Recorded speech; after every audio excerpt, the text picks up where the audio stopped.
Hello, everybody, and welcome to Sportcat's Daily Gazette. And I should say good morning to all the Australian fans on Radio X. We appreciate you tuning in. I know it is 0400 there, and so I appreciate you for being on the channel. I'm Glen, Sportcat Jackson, host of the Sportcat Daily Gazette, and we cover everything from trending news to breaking news to, well, sports, entertainment, and world events. So we want to thank Ross at Yergs Radio. We're live on yergsradio.com and, of course, Rainbow Radio. Appreciate him for allowing us on his airwaves to tickle your ears.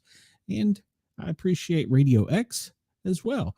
Good afternoon, Denise. And I forgot to say good afternoon, good morning, and good evening to you wherever you are in your part of the world, because we have listeners now all over the world. So it's crazy to think about that. People want to hear me talk. I don't get it. It's just little. In case I don't see you.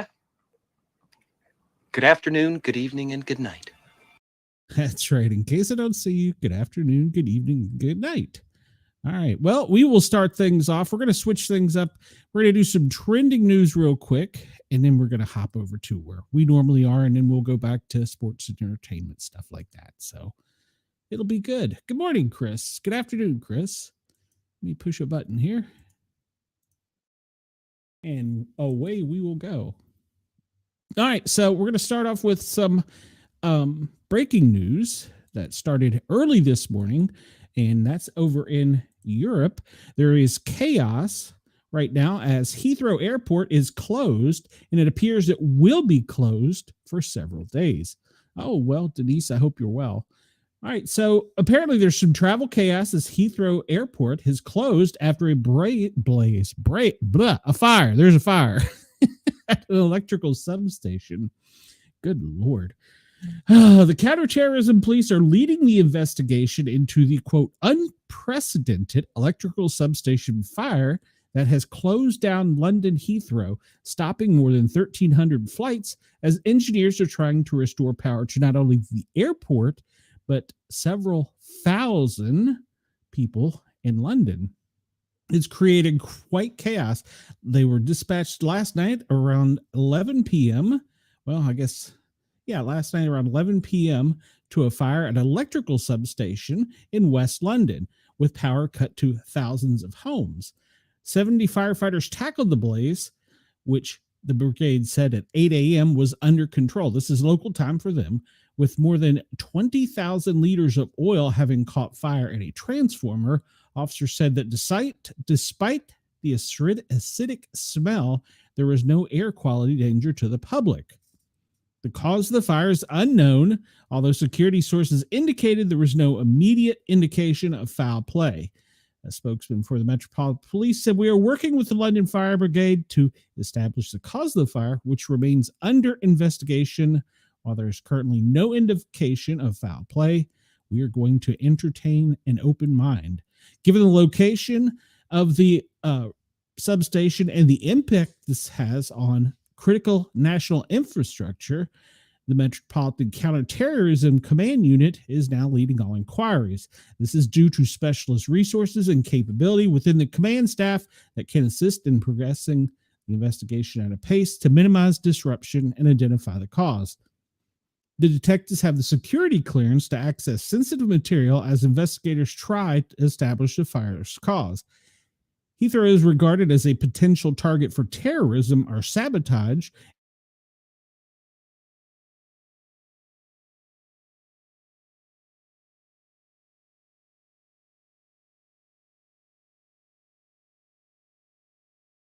More than 1,350 flights have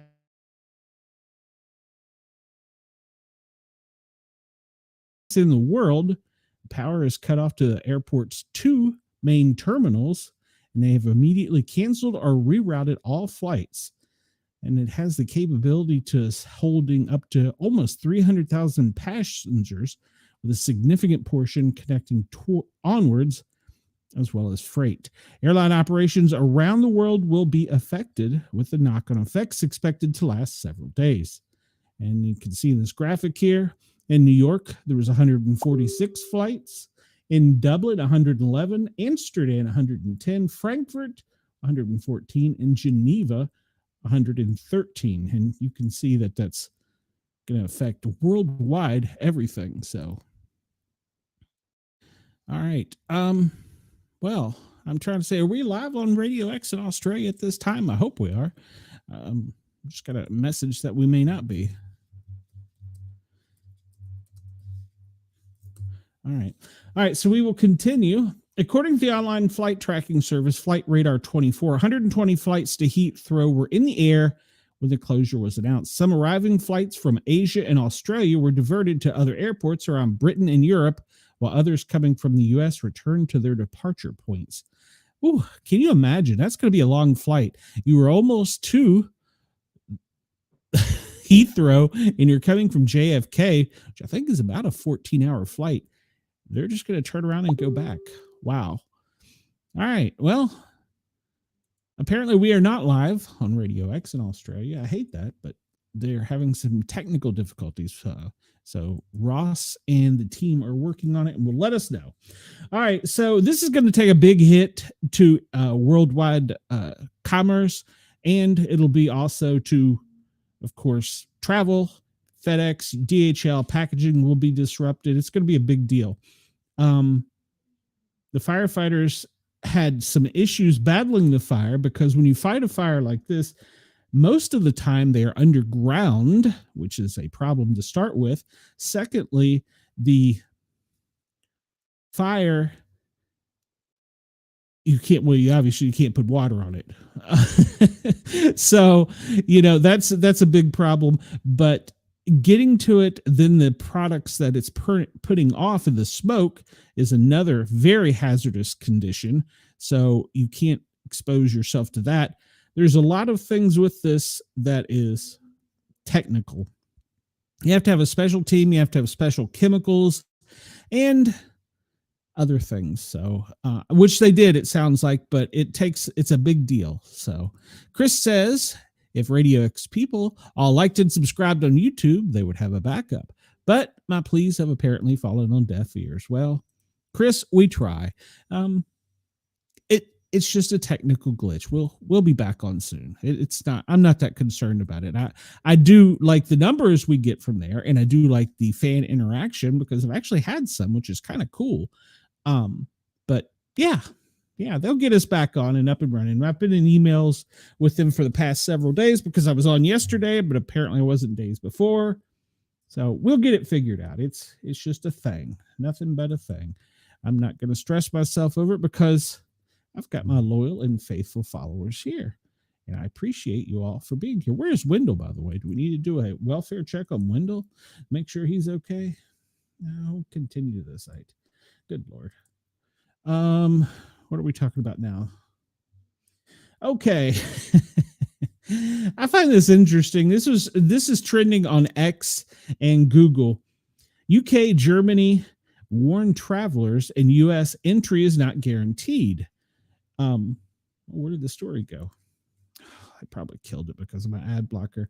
Basically, what it's saying is that if you come over here and commit a crime, you'll be held responsible. I'm not going to disable the ad blocker. Just go away. All right. Well, then we'll just close you because now you're just annoying me. So yeah, they're saying that, what in the heck is going on here? Okay. Well, I'm way out of order here on stories. What the heck? What did I do? I don't know what I did. All right. Well, we'll jump to this story in just a minute. This is the new F-47. Anyhow, from European countries, Germany, Switzerland, Netherlands, Europe, they're warning people when they come to the States, there's no guarantee of entry. And if you commit a crime while you're here, there's no guarantee that you won't be detained and held and unable to return to your home country. It seems like common sense to me. If I break a law when I'm visiting in London or Ireland, I should be held responsible. I mean, now, I will say on my travels as a flight paramedic, we usually had a handler because when you go to some of the Middle Eastern countries, they have some things that are a little bit different and things you have to watch out for. Like, for instance, my nurse, she was probably old enough to be my grandmother, but she had to walk behind me and she could not walk on my right side at any time. You cannot tip some female servers because of their customs. Look, I almost got in trouble for that because I had like a lemonade and a club sandwich, and I tipped what we normally do here in the States. And I think it was like 15 or 20%. I don't remember. And the manager come out and was like all pissy with me about, why did you do that? Okay. Yeah, I was like, that's what we do. And he's like, no, you don't tip females. Okay, sorry. So, but he gladly took my money and he had nothing to do with it. Let's see. Chris says, I thought you were going to say we were giving everyone who entered illegally one of those cool planes. Well, this has been trending because President Trump broke this story during, and I hope he was planning on doing it rather than loose lips sink ships.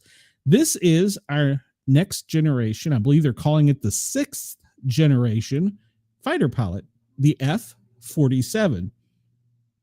Apparently, this has been in operation for 5 years, top secret.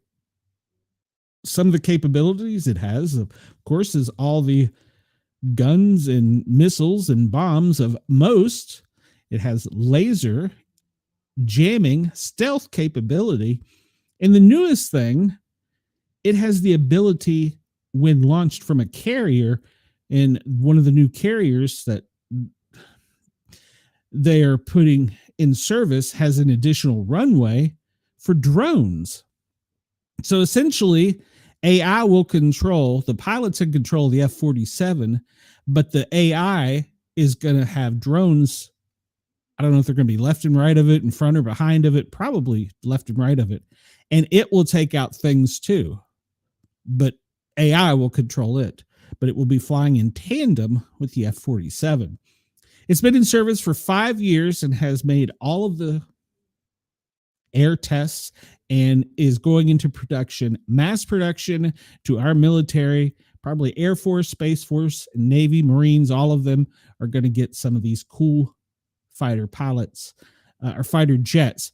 And according to our president, it's the greatest, biggest, most technologically advanced aircraft in the world. I don't doubt that. I saw an interview with a general right before coming on, and he was kind of taken back by some of their questions. He's like, well, I can't tell you everything it does, but I can tell you some things. So it's really cool. Apparently, we will now have superior fighter pilots and aircraft capability. And I would love to know the flight deck on this thing. I would imagine that this thing is probably to the point where it's almost out of space. I mean, as far as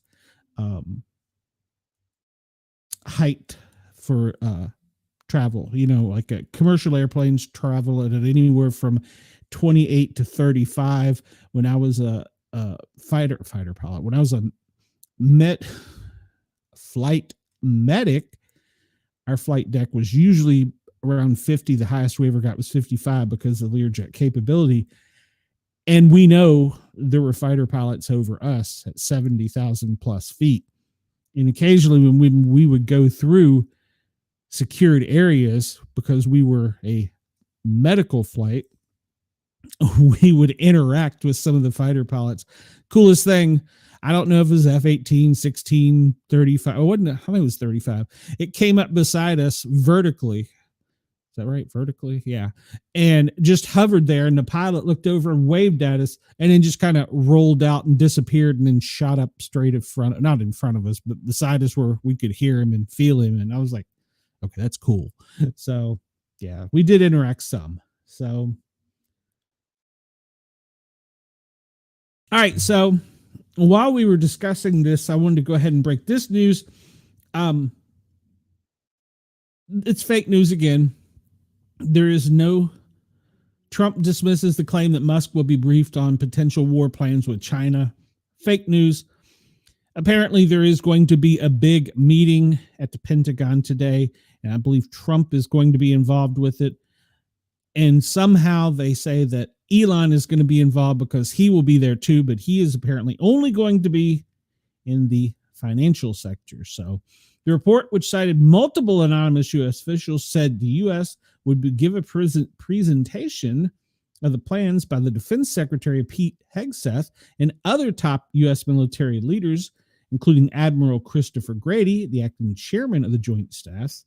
Fake news is added again, this time failing New York Times, Trump wrote in a post on social media platform Truth Social that they said incorrectly that Elon Musk is going to the Pentagon tomorrow to be briefed on any potential war with China. How ridiculous.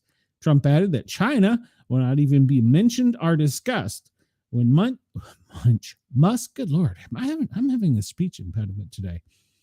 When Musk, a special advisor to the president, visits the Pentagon on 21 March. How disgraceful is it that it is discredited media making up lies?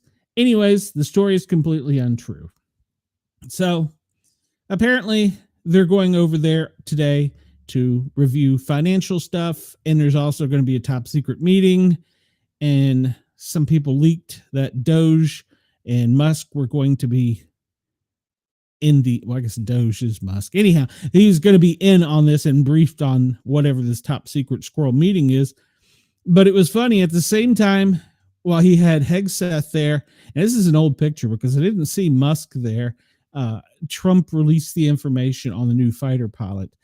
I'm not sure if that was planned or if that was a slip of the lips. But at any rate, it came out that it's been in service for 5 years. So, yeah. Good Lord, I did it again. All right, well, that story, God almighty, I got to stop it. That story was about outgoing President Joe Biden ordered euthanasia and the burning of almost every poultry farm in the U.S., which created a chicken and egg shortage. And it was basically going back and forth trying to determine if it was, if it was a genuine thing or if it was fake news.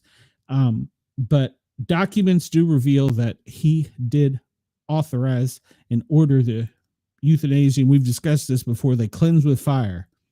They burn it all. And then they go in and they sterilize it, or what they call a sterile environment. All right, so we talked about this yesterday. This has been trending.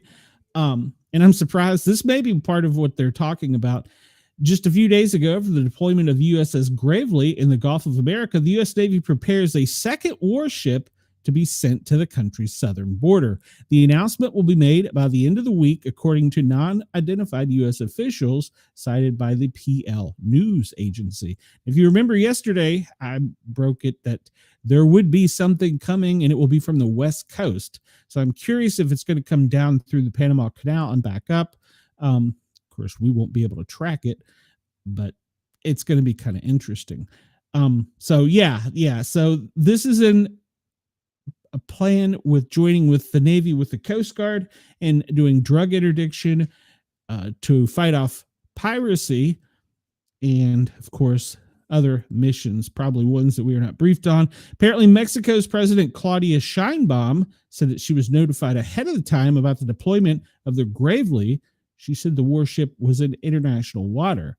The Cuban Foreign Minister, Bruno Rodriguez, rejected the president of the U.S. warship in the Gulf of America to presumably fight drug traffic on his X account, said that this military presence in the zone poses a threat to security and peace in Latin America and the Caribbean.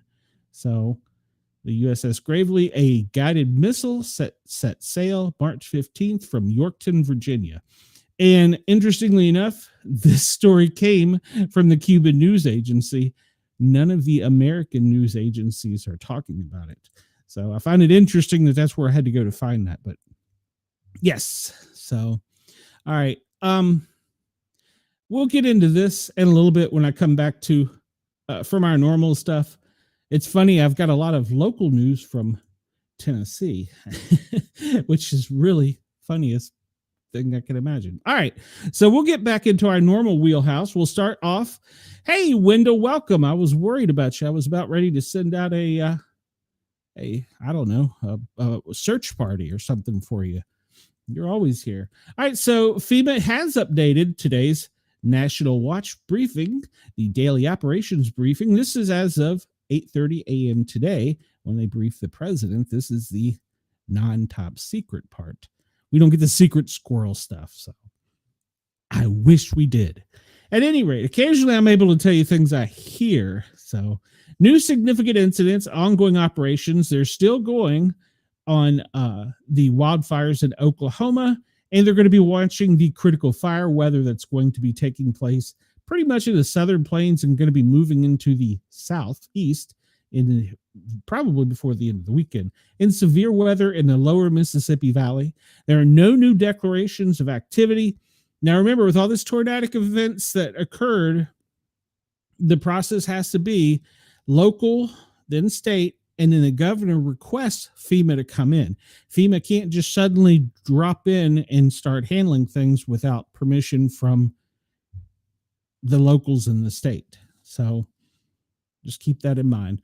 The Oklahoma wildfires, the situation, the critical fire weather conditions, and fire-related watches and warnings are in effect for Oklahoma. The National Watch Center is reporting on 12 fire management assistance grants in Oklahoma, covering a combined 101,000, almost 102,000 acres throughout the state. Mandatory evacuations remain in effect for about 15,500 residents. State and local resources, Oklahoma SEOC, that's basically their emergency operations center, is active and monitoring. The governor has declared a state of emergency. That was on 15 March, and FEMA has responded, and they are, of course, watching the situation. Usually when they respond initially, they respond with additional firefighters, and they will provide, I don't want to say air support, but they will provide tankers to drop the water. So they have been notified, they are activated, and they are doing something. All right, so there's 6 fires burning, and it looks like only 2 of them are halfway contained. So there's a large area of, let's say, 8, 10, 12, 14, over 100,000 acres are burning. That's just me and my quick, rough GED math, so don't hold me to it. Oh, well, there's a page 2. So there's additional 1, 2, 3, 4, 5, 6, 7. There's an additional 8. I didn't realize there's a page 2 that are burning, and only a few of them are getting marginally contained. Some of them, or most of them, are at 0% containment. Some 50, the largest is 80. So let's hope and wish them well. All right, so the fire weather outlook, and of course, Texas, the heat is returning, and that dry air is going to make it in Oklahoma in the danger zone. Almost the entire state of Oklahoma is covered. There's a small elevated risk up in the Four Corners. No, that's not the Four Corners, up in the Great Plains.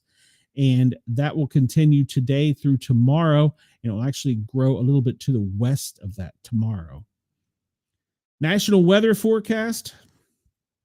It did not snow in Tennessee, but my daughter reported in the mountains there were flurries. So technically, the National Weather Service might have been a little correct. All right, so for today, we see that on the West Coast, Washington, Oregon, and Northern California are pretty much all going to be getting a mixed bag. And in the higher elevations, crossing over into the Sierra Mountains, going into the Rocky Mountains, you're going to see some snow. Up in Michigan and Wisconsin, parts of South Dakota, you're going to see snow. In Maine, Vermont, New Hampshire, and part of, what is that, Delaware, is going to get snow, and a little bit south of that will be mixed precipitation.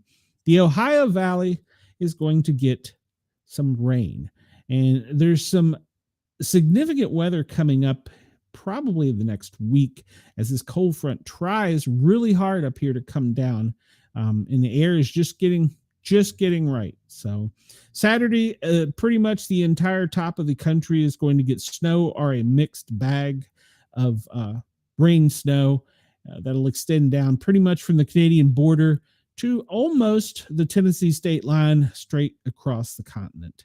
So tomorrow's going to be an interesting weather day. Mainly, it looks like the higher elevations. Sunday, that's going to move a little bit further east, and that's going to create some critical weather conditions in the south.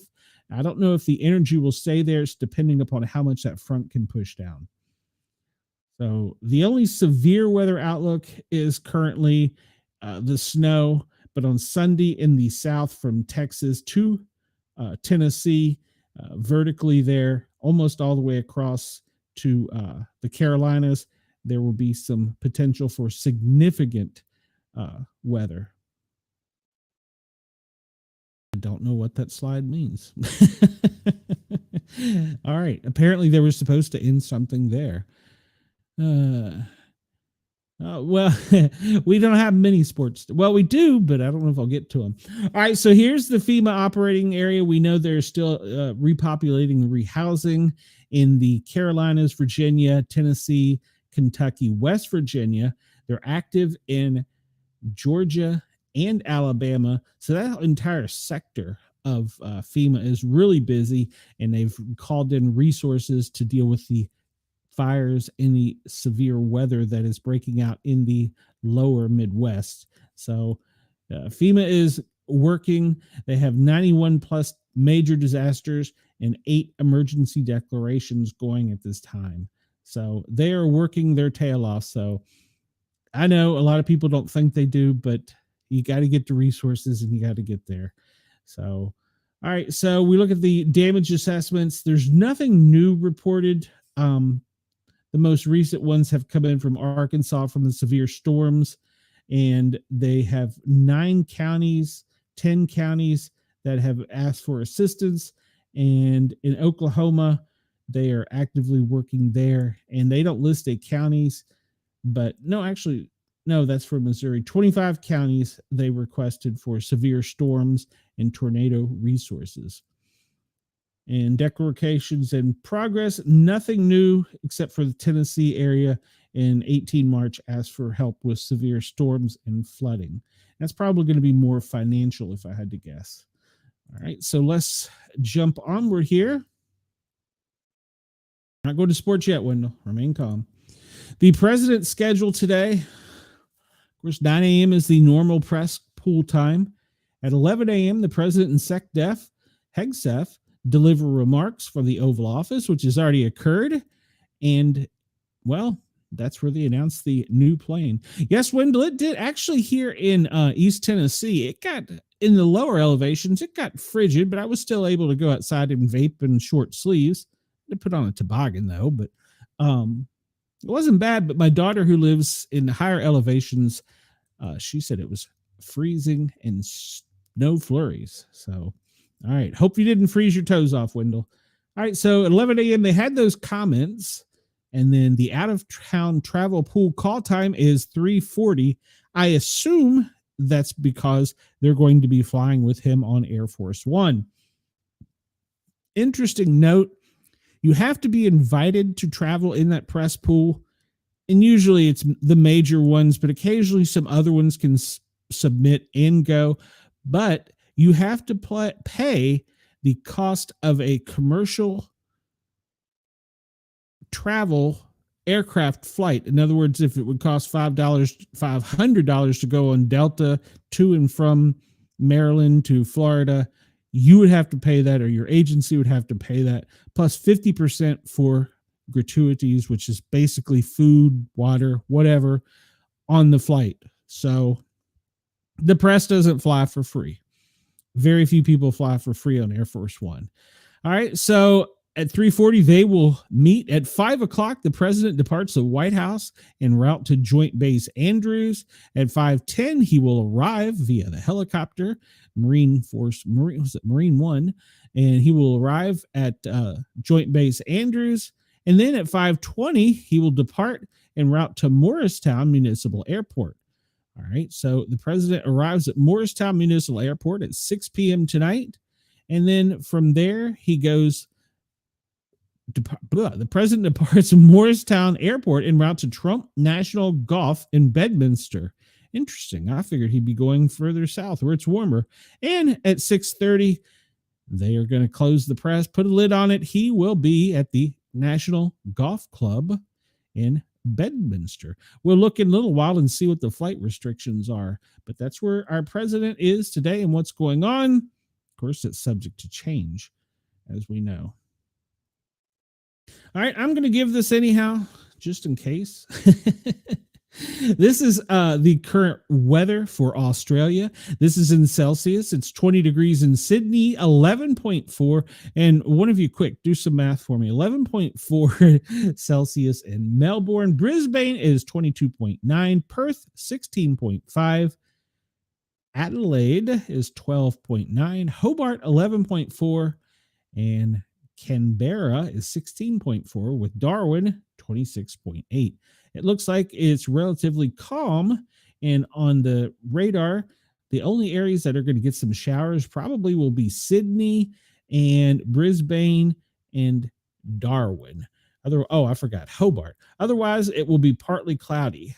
The radar currently that's not the radar. Let's see here. This is the radar. There we go. We can see yesterday we talked about, and I'm assuming that is just a radar loop right there. And it is a little unusual. We talked about yesterday that it would be breezy with spotty showers across the country.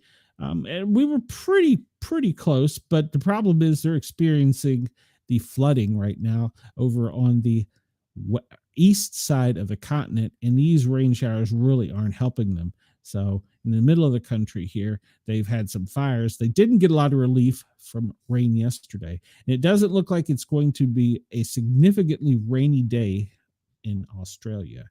But we wish our friends down under well, and we will continue to monitor there. All right, and I brought this up only for one reason, because I found that sometimes the FEMA one isn't as accurate as this one, but it looks pretty consistent with the national forecast we talked about. And continuing tomorrow, day 3, which is Sunday, we will not be on the air. We are only here Monday through Friday. That is going to be the area where we need to be concerned. Arkansas, Mississippi, it'll extend eastward into Alabama and Georgia for some severe thunderstorms. So everybody have your radio, your flashlights, and be weather aware over the weekend if you're in the southeast. So that is on Sunday that is to occur. So I wanted to bring that up, make it bigger so that everyone could see it. All right, we're going to refresh this page because we always get new things. All right, this is the weather warning. I'm not endorsing this page. They do not give me any money to show their page, but I encourage you to go there and check it out. Just be prepared. You will get lots of warnings. All right, so the newest one, we have a frost advisory in Florida. That looks like it's going to be pretty much to the what is that called? The Lost Coast in the Gulf of America, from pretty much Tallahassee to Gainesville, just inland slightly. So temperatures are below 34 with frost formation. Inland Dixie, Inland Taylor, Lafayette counties from 5 a.m. to 9 a.m. Saturday. It could harm sensitive outdoor vegetation. We got that. And that's what we just looked at. Andy is testing again. I don't know why he does that. High wind warning in Montana, we need to be worried about. And of course, they issue a warning and a watch in New England? No, Nebraska. I'm sorry. Nebraska, this is the dangerous fire weather today. And if you look on the map, it's pretty much from the state line of Kansas northward, almost to the top of the state. And they list that its humidity will be as low as 20%. Any fire that develops will catch and spread quickly because we have the winds. So everyone should not be burning. What are you saying, Wendell? Here we go again on what? I don't understand. Small craft advisories. This is for the coasts on the east in the Carolinas. And Montana has the special weather up by the Canadian border and strong winds that are going to be affecting up there in the northern high plains. They're calling it the Eastern Glacier region. Interesting. All right. And then we have more small craft advisories. These are going further north along pretty much the East Coast into Virginia, up towards the New England coast. Even with a gale warning in Delaware. All right, Tennessee, several counties in the western portion are under a severe flood warning. This is coming out of Memphis for the following rivers: the Tennessee, the South Fork, and the Forked Deer near Halls. To be noted, that is not the Halls closest to me. South Fork Forked Deer River, including Jackson, wind from late Saturday night to early Wednesday morning at plus 9 feet in the area. So keep your weather radio around and be weather aware if you are in West Tennessee. All right, we have rip currents, and we have flood advisory in Louisiana and Mississippi, Florida in the coastal areas. And we talked about this earlier. This is the red flag warnings. And if you looked, pretty much the entire state of Arkansas or Kansas is going to, yes, window there, Sunday, it has some potential. Arkansas is under a red flag warning. Whenever there's a red flag warning, please discard your cigarettes safely. Please do not start any fires outdoor. All right. So special weather statements. This is going to be up for the tip of Minnesota, and this is going to be for the cold front that is passing through. So it will bring a period of stronger northwestern winds, lower humidity, and of course the temperature will be dropping with winds gusting to near 30 miles an hour, and it's going to cause elevated fire conditions. They're asking you to check with your local authorities in Minneapolis and Wisconsin if you're going to be burning. My advice is don't burn. And so we have flood warnings in Texas and Louisiana. And we go back to the small craft advisory. This is on the western coast. So pretty much from the winds, that's going to be the main thing. Chris, in your area, there's a moderate chance, I'm not sure exactly where you are, but the combination of strong southerly winds gusting to 40 and the humidity falling values around 30% will lead to elevated grass and brush fires threat. While grounds are still a bit soggy from recent precipitation, grass and other fine fuels continue to dry. And so, Chris, I'm not sure where you are, but don't go outside and burn anything, Chris.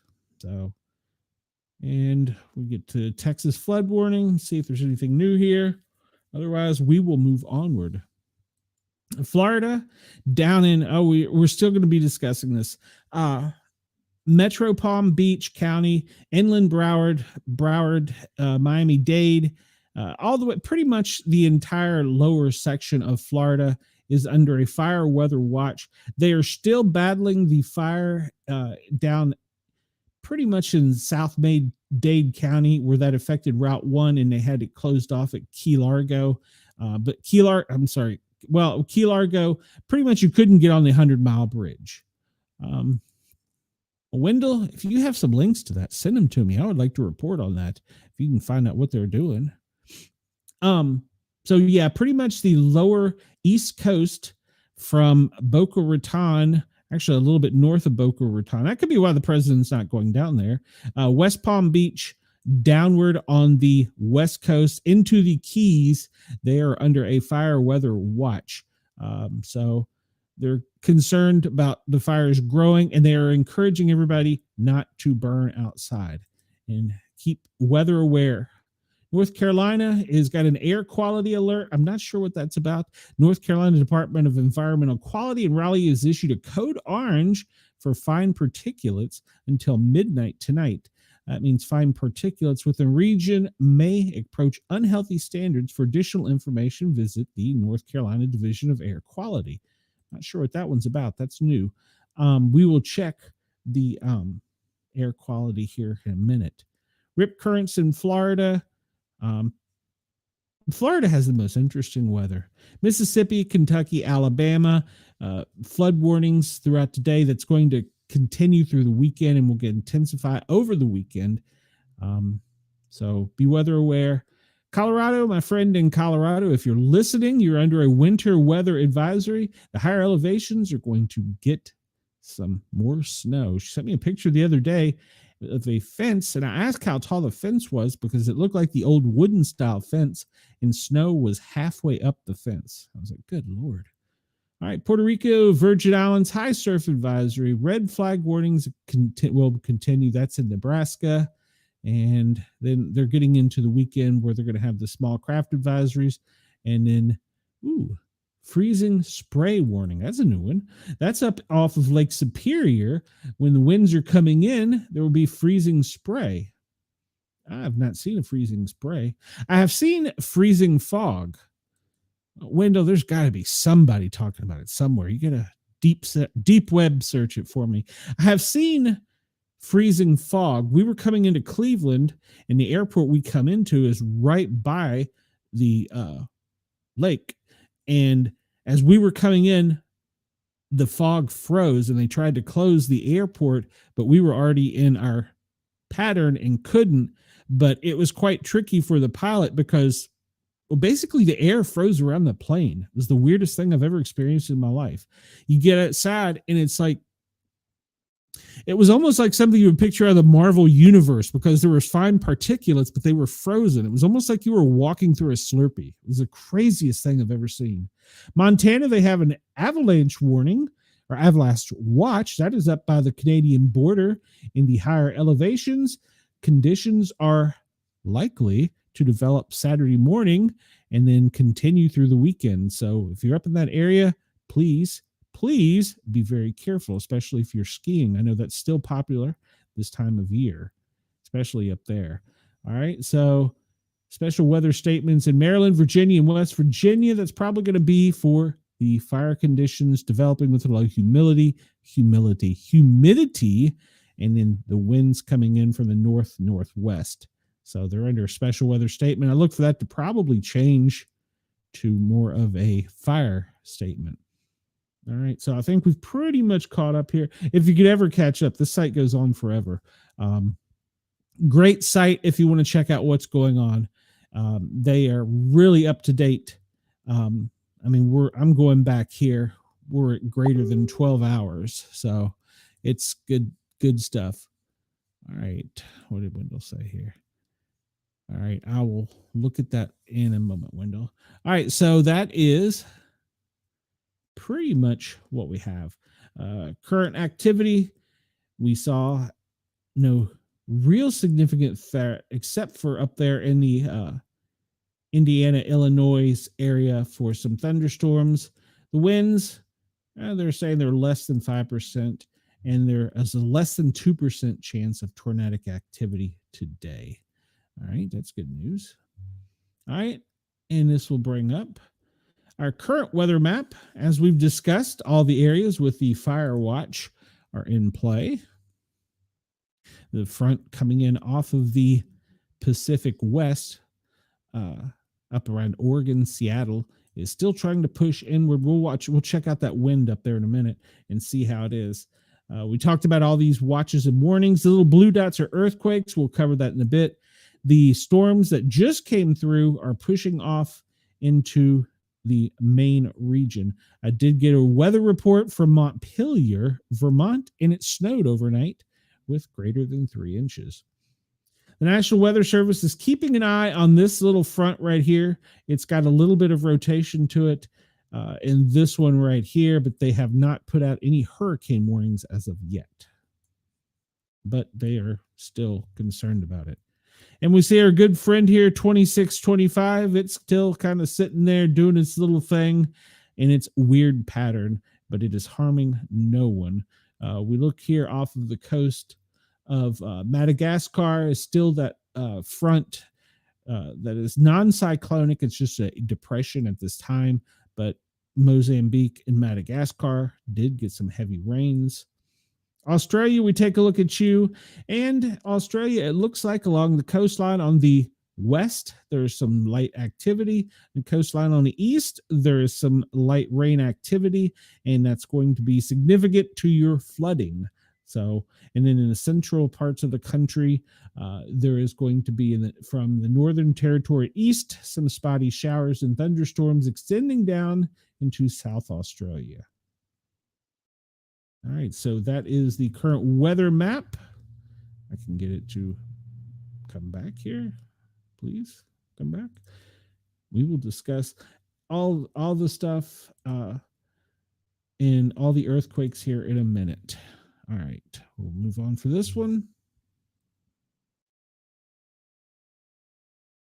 Well, that was our wind map, but we'll get the other one. I've got to figure out how I keep doing that. It seems like I'm double clicking. All right, so this is the air quality map. We see that down in Mississippi is New Orleans, west over to Austin is some moderate conditions. And we talked about earlier Greenville in the South North Carolina region there, the Piedmont, they're under moderate conditions. Wendell, it looks like you're in the clear. Alabama, you're going to have some only around Birmingham. And okay, I'll check it out, Wendell. And that's pretty much it. The border up around El Paso, it's going to be extreme. This is over in the Bend, what's that called? The Rose Rogue Valley region. Looks like there's some extreme air quality conditions there. All right. Here is our favorite map. I know everyone has been looking forward to this one. This is our current wind. And we look, coming off the Rockies, as we discussed, is that trough pushing down towards the southwest, but it's being met with a front coming up from the Gulf of Mexico. My killer dog's on the prowl down there. From the Gulf of America, extending up northward to the Great Lakes. It's pulling in some of that warm Gulf moisture, and that front is trying to push down. That will determine, this right here will determine the severity of the weather. If it gets enough energy when it comes down, especially once it crosses the Appalachia, it will be something to be worthy of checking out. We do see a little circular activity. It's not really a nor'easter, but a little circular activity off the coast of Maine. And as we discussed, over on the west coast, that front is still trying to push in, and we see a little bit of a trough coming down from the Alaska. That'll be coming through the Alaska Bay. That will be our future weather warning. So probably about a week and a half out. Thank you, Wendell. I will check on it here in a bit. Let me know if it's something I should bring up newsworthy right now. I'll bring it right up. Let's see. Let's look at this circular rotation they were concerned about, but they put up a little X saying less than 10%. Then they took it away. Then they highlighted it again last night, but they've since removed it. So they were concerned about it, but then they weren't concerned about it. So it is possible. We are not in hurricane season yet, but it has happened in the past. All right, let's look down here in South America, and it looks like it's pretty much a non-windy day on the coastlines, except for over by Peru, and otherwise South America, it looks like it's going to be relatively calm with no wind. In Africa, we've got some concerns from the winds pushing down from the seas. There are some wildfires. Of course, there's some other issues there. We see this trough still pushing down off of Madagascar into Mozambique. I'm learning my geography. How about that? All right, Wendell, I'll check it out. And we see, as we discussed, it's pretty much a non-wind day in Australia. So I hope that helps things dry up, and I hope that they can work to get the flood conditions they were experiencing on the East Coast, and the Gold Coast was really, really hammered. So hopefully that helps them get the area cleaned up. All right, so we're looking back over the states there. We see pretty much coming from the Rocky Mountains down where it meets up front up to the Great Lakes is about the main event. This little circular trough off the main coast is pushing off. So it's pulling in the air. That dry air that we saw the other day right here is one of the areas of weather concern. And also, this will eventually be pushing the dust storms. Chris says, I have increased his knowledge of Mozambique considerably. Well, all right. This little area of dry air right here is where they're worried about the most storms. And if you recall the dust storms that were in the Midwest, that's going to start pushing, and it's going to bring the mud rain over the weekend to certain parts of the southeast, maybe as far north as West Virginia. Remain calm. It is not the government spraying you. So the conspiracy theorists had a field day with that one. There's brown stuff falling from the sky. Well, to the west of you, there was mud. Shocker. All right, so we look at the state of Nebraska. That state is the only state right now experiencing a significant power outage. 28,805 people in Nebraska are without power. It's mainly on the border on the east, where the winds, if you remember that little wind trough that was coming down, is coming right through there. So probably that's what it's affecting the most. All right, Wendell, just for you, the earthquake warnings. Moose Creek, hold on a minute. Let me refresh this to make sure I got the most accurate one. Okay. Moose Creek, Alaska just had a 2.8. And we'll see here. Another one in Puerto Rico. They're always having a little shaking. And where was this one? Oop, I pushed the button too quick. Well, they say it's a 2.5 to, 2.5 in Fort Bidwell, California, occurred not long ago. Alaska, of course, has got some shaking. I was thinking, Wendell, there was some down by you. 6.2 in Panama. Ooh, that's a significant one. And Fort Bidwell, California. Puerto Rico, Chile had a 4.9. And Arizona had a 2.5 in the south of scenic Arizona. Alaska had some more. And I was thinking for some reason, Wendell, you have one. Let me see here. When was that one? Dyersburg, Tennessee, 2.8. And that was about 5 hours ago. All right. Oklahoma City. I wanted to bring something up. Yeah, still in the middle of Alaska.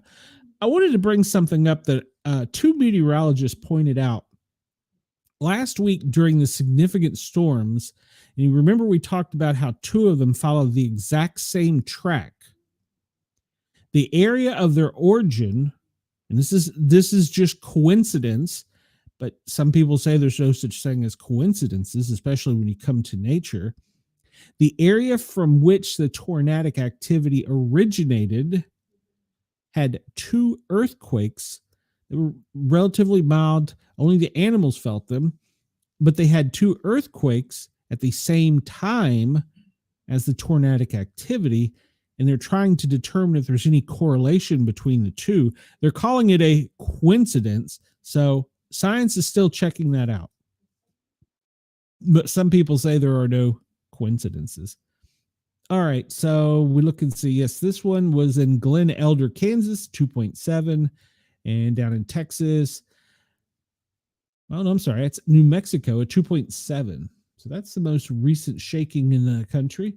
We discussed this one in Arizona and Bidwell, California. Alaska, as you see, the most recent one there, 2.8 in Moose Creek. There were none, Chris, to report over in the southern continent of Africa or Mozambique. There were two, however, out in the mid-Indian Range Ocean. So here you go, Chris. Australia is no shaking going on currently. And we look up around here. Mongolia, they had a 5.1. Over in Iran, they had a 4.8. There's some question if that was of natural origin. I'll leave it at that. And in Turkey, they had a 4.2. Greece had a 4.3. Hope my friend Paula in Greece is safe. All right. Let me make this larger so we can look at it. And we're just going to hit things that happened today because we're hitting the 1 hour mark. I want to remind everybody that's listening, if you are, well, when the government did it, there's some conspiracy theories out there. And I do got to say that for a natural event to be a coincidence, two earthquakes, two tornadic activities originating from almost the original point, I don't know if you can call it coincidence or not, especially with nature, but I don't know. All right, so we're only going to cover the stuff that has occurred within the past 24 hours. We discussed in India the bee attacks, and that was amongst a bomb scare. That was on the 19th. In Canada, we are concerned about 126 urban deer have tested positive for Wasting's disease. I'm not sure what Wasting's disease is, but that is in Canada, where that is of origin. No new epidemics. Oh, wait a minute. Sorry. They don't have it in order here.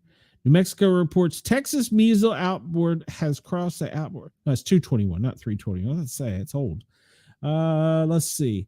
Australia environmental, the sea foam. That is something that has been puzzling many people on the Gold Coast. The sea foam that came inland. If you remember, we talked about that, and it was crazy. It looked like, from the videos on YouTube, it looked like foam falling from the sky, and then when you hit the windshield wipers, it would spread like dishwashing detergent. This is the craziest thing. So it's an environmental concern of sea foam. Let's read that brief if we can. And maybe I just broke my computer. Nope, I didn't.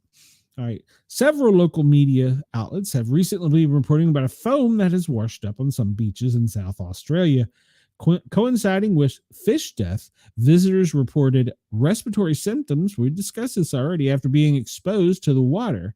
And RFI, I'm sure it's a research team, has been sent to the Epicor Center to collect data and report to the media and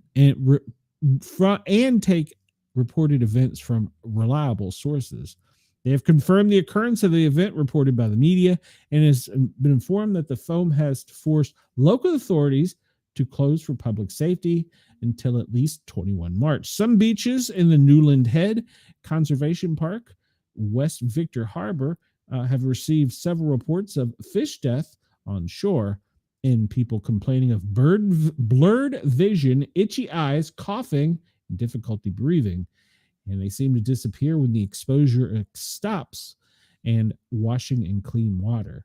All right, so South Australia Environmental Protection Agency is investigating the cause of the fish death and the foam, which is apparently a rare thing. So stay tuned. We will report more on that. Bigfoot window reports wasting is like mad cow disease. Okay, got it. We don't like mad cows. Mad cows are bad for you. They bite you. All right, so that's the new epidemic, and that's in Australia. It's funny, we reported on that earlier. Zambia has the first mpox death. Wendell, you have to Google that one for me.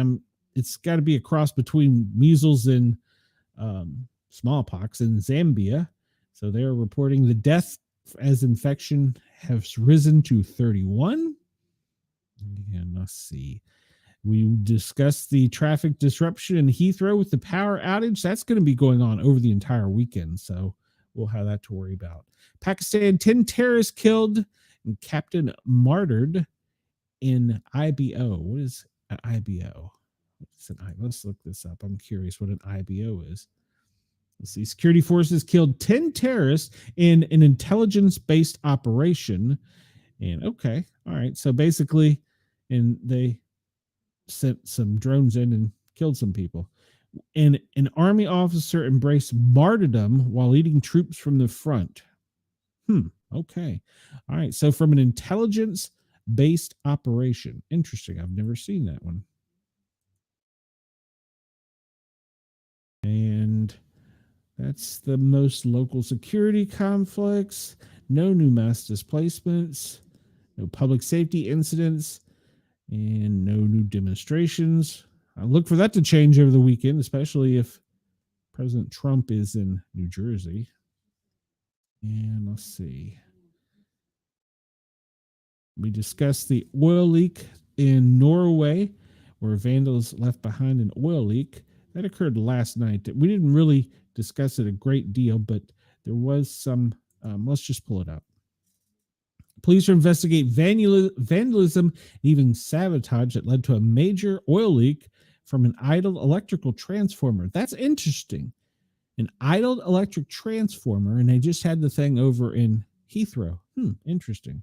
Earlier this week, as much as 60 tons of oil spilled into nearby rivers, and apparently it is causing a oil slick are clearly visible. And so it looks like someone clipped their way through. Okay, so this is a quote. Looks like someone clipped their way through the fencing, then loosened a valve on the transformer so that the oil would start running out, according to the National Electricity Agency in a press release. This is now a case for the police. By Wednesday, the police still had no suspect. All right, they're investigating why a security system meant to prevent leaks failed. Interesting. So that occurred. I don't have my UTC map here, but that occurred overnight for us. And then the London fire in a transformer. Okay. So could they be related? That's in Norway. I don't know. I'll leave that to you to decide. It's not me. I just report on it. And nothing new there. Nothing new there. Did anybody notice that the story went dark about the Russian or the Belgium tanker or cargo ship that rammed our tanker? Notice how that story went dark? All right. Malaysia, deadly fire in a Melika home leaves 1 dead, 5 injured. Slovakia, they had a fire that killed 5, including 4 children. And then we discussed the fire up in Brooklyn that displaced 13 and injured, or displaced more and injured 13. All right. United Kingdom, dozens of wildfires reported as a huge blaze burnt through the night. All right. Well, we've discussed eco-terrorism. And we discussed the Miracle Man rescued. Also, over on my radio show on the Thin Line Rock Station, I discussed just this reminder, talking about Miracle Man, a phantom on the highway. Apparently in the Midwest, he would throw things out in the roadway and sit in an inconspicuous place. And there would be, no, stop that. There would be significant, he would throw something like a bicycle out in the middle of the interstate, and it would cause the car to either hit it and run down a ravine, or they'd swerve to avoid it and run down a ravine. And he would be the first one there to help you. And then he disappeared before police got there. So they were investigating that. Wendell, we've discussed all the earthquakes for you, all the shaking going on. And sinkholes, France is a sinkhole.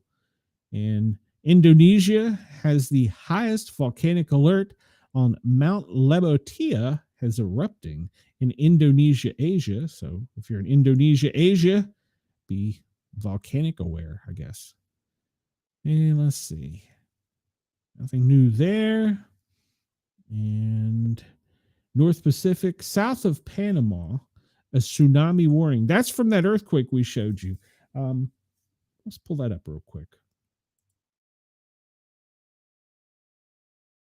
Preliminary magnitude 6.5 earthquake, where we discussed, is put out a tsunami warning. It doesn't look as though it's going to affect anyone at all. It might have some effects over here on, what's this territory? I don't know what this territory is. I'm sorry. It looks like that's off of the coast of Panama. Maybe it'll affect them. Hopefully it won't affect our ship coming from the West Coast. All right. Breakdown of energy, 8,000 without power. And we discussed that. And we discussed the ceiling collapse in Egypt. We'll discuss a gas leak in Flint Hills, Rosemont. It prompted evacuations. We're going to discuss that a little bit more when we see a TFR, temporary flight restriction. I caught that, but it didn't show up anywhere else. It's interesting that it popped up here, but it's dated old. But I don't remember us talking about it before. Let's see, 17 unexplained deaths after a wedding in India. Well, don't eat the cake. And let's see.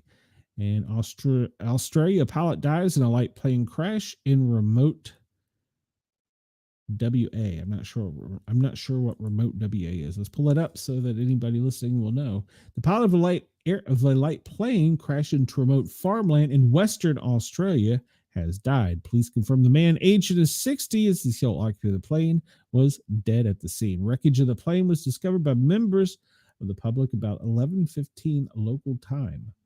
All right, now it looks like that is, all right, so now we know what that is called. All right, it's Western Australia. Wendell says, I wonder if Indonesia has enough marshmallows. I don't know. Let's see. Saudi Arabia, 6 Indonesian Umrah pilgrims killed in a Saudi bus accident. Okay. And it was in Hungary overnight. A train derailed and collided with a car in Tizadara. Don't ask me to repeat that because I can't. All right. In Turkey, a carrier sailing to Mozambique ran aground near Bosphorus. That's in Turkey. I'm getting some of these names right. All right. So nothing new there. And we talked about the heavy rain in South America. Let's see. Madagascar, of course. We talked about that. And heat wave in India. Nothing new there. Severe lightning in India. So that'll probably spark some fires. And let's see here. Lots of lightning events across the Middle East and India. Persistent thick fog is still popular in Bolivia and South America and Brazil and North Korea, and as well as the Russian Federation of Sevastopol and in Canada. That's French. I can't pronounce it. All right, we're going to keep moving onward here. Let's see. Russian Federation, severe storms. Canada is expected to have some severe storms. All right, we talked about a lot of this already. Mozambique still. All right. In Asia, Georgia, Greenland, we're concerned about them, or they're going to have some severe storms. All right, we're going to close that. We talked about Pakistan. Why did it take it off? It did give me the most recent events. Refresh. All right. So we'll just go through here real quick. I don't think there's anything new on this one. The Indonesian volcano. Okay, there's another one in Japan, volcanic activity. We discussed earthquakes. They had given me earlier some alerts, and I was going to go through them, but doesn't appear anything too new. And it's pretty much all we've discussed in the areas where we're primarily concerned with, except for Chris down in Mozambique. All right, so this has been updated, so I'll show you this. This comes fresh from the CDC. Oh, I forgot, top of the hour. We're going to have, for everyone listening, if Radio X were still live, and anyone listening top of the hour, we will have some current event and trending news and some sports just for Wendell.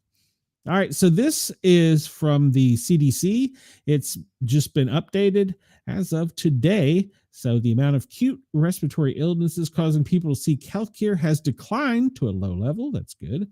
National emergency department visits are moderate for diagnosed influenza and low COVID and RSV, which is respiratory viruses.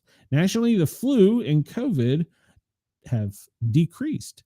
Wastewater viral activities for influenza A and COVID-19 are still moderate, but overall, it's declining. That's because of the weather coming in, it's warmer. So COVID-19 prediction for the next 2 weeks suggests that emergency departments will remain low to a very low level.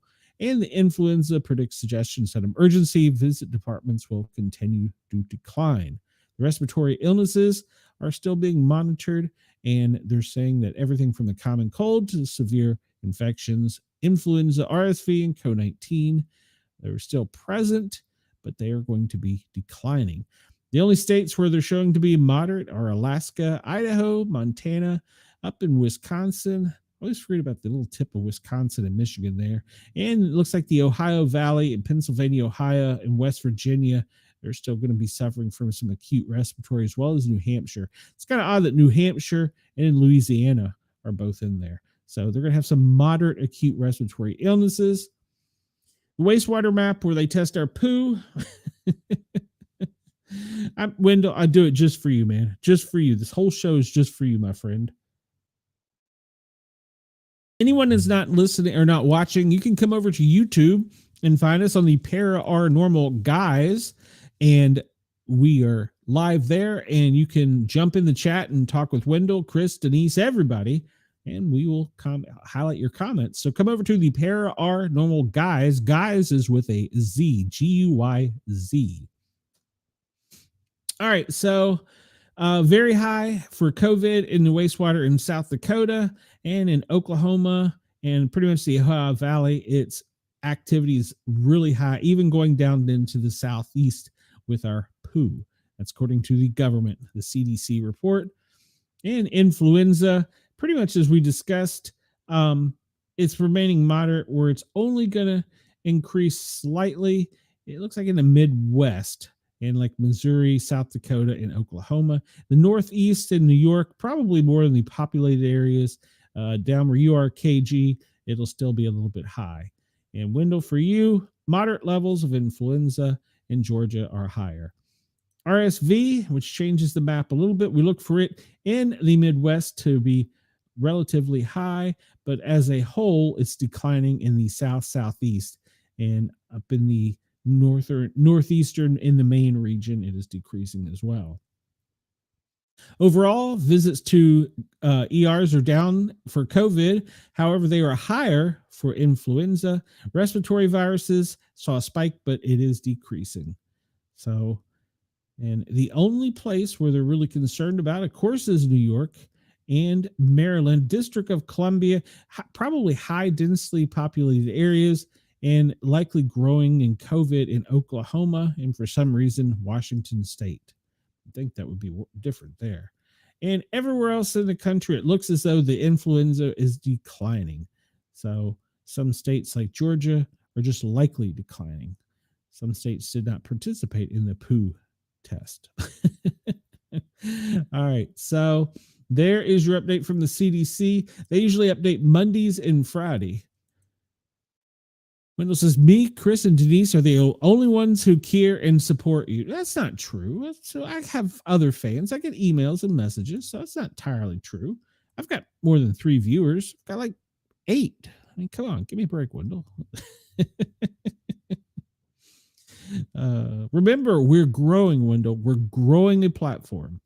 All right, so this is pretty much a map. This is the NASA map. Remember, the small dots are just fires that satellite has picked up. Of course, the larger big flames are the active fires that we talked about in Oklahoma, burning up into Missouri, and they're still showing some here in the Smoky Mountains. And Wendell, that fire down here, and what is that? It's on West Lake, is still ongoing.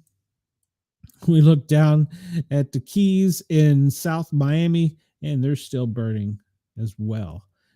But that is pretty much where our fires are and where they are being reported and investigated. We'll jump out of here. Wendell, my views are not that bad, so give me a break. Killing me here, Wendell. I got a few fans. I got like 8 or 12 of them. Come on. So none of them have bought me a Mountain Dew yet, by the way. All right, I'm going to show you the wildfire smoke map. We saw where the wildfires were, and we see where the smoke is. Pretty much, we'll just follow our wind trend there, and it's moving off from Miami off to the south, and we're flooding all of the Gulf of America and Mexico with our snow particulates. Remember, some of that will get trapped into the air, especially out of Oklahoma, and will cross into the southeast into the mid-Atlantic over the weekend. So you'll see some hazy, smoky conditions for the fires coming out of there. Chris says he is working behind the scenes to increase the show's exposure in Mozambique. I live for that moment, Chris. Please, please. Actually, I welcome all of our viewers from around the world and listeners, because we also, once this is done, this will go out on Spotify. It'll be on Apple, Amazon, everywhere pretty much you get your podcast. You can find it there too. So everybody is welcome from there to hop over and catch the lives. We're live every day, Monday through Friday from 1 o'clock until 3 o'clock for 2 hours, and until Radio X and Ross kicked me off. All right, I brought this up to see if there's anything new. We reported for you, Wendell, on the earthquakes. Tropical 2625 is just kind of hanging out, being a pain in the ass. We discussed the flooding and in the volcanic activity in Indonesia. We did not discuss the China and India fires, but they are a national event, according to the Global Disaster Alert and Coordination Center. I did not make that up.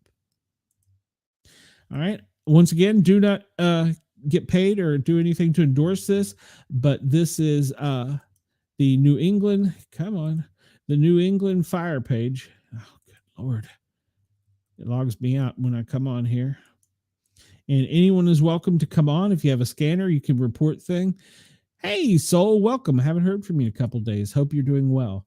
We'll go through real quickly here, but looking at the map in New England, most of the activity is, let's see, this will be in New Hampshire and entrapment. No, I'm sorry, this is in Maine, Scarborough, Maine, an accident with entrapment. That was overnight.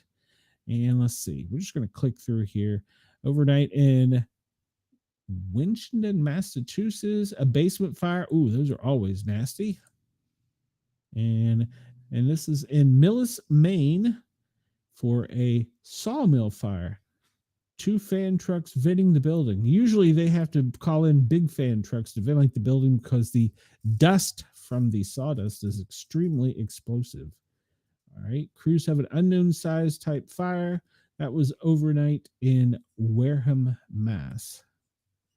Rhode Island, heavy fire showing from an unknown type structure. They've called for tankers to the scene. We'll hop down here into my neck of the woods. And this is, well, it's in my, really, this would have been my fire department station's immediate. Claremont Avenue, 1 vehicle wreck with a young driver. I wish it would give us a little more information on that. Pike County, Georgia, several acres on fire. Yes, there's a small fire burning there. But remember that also is this fire over here in West Point that they're not reporting on. Let's see if I missed anything here. No, it looks like there hasn't been a lot reported lately. All right, so that's the news and updates from them. I encourage everybody, if you have a scanner or you want to listen online, you can go to like Broadcastify, Open Megahertz, several places and listen to scanners online. If you hear something, join the New England Fire News Network and report it. It's a great service for people who like to know about what's going on. All right, this is the flight service map. I was telling you a little bit about this one earlier. I found it. I didn't know what this was up here, but I figured that this is now probably for the president.